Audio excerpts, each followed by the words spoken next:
อะไรอ่านด้วยเดี๋ยวเราอ่านดังๆอ่านดังๆหน่อยอ่านดังๆหน่อย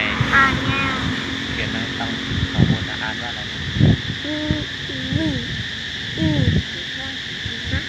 อ่านว่าอะไรทั้งหมดนั่นน่ะ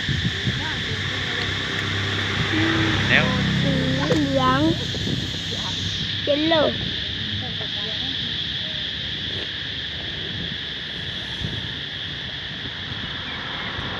สีม่วงเพอร์เพลแค่นี้เองจิ๊บฮะง่ายสีอะไรนะเหลืองกับสีม่วงว่าไงนะ purple เหรอ ใช่ purple แล้วสีเหลืองสีเหลือง yellow แมงตาปะล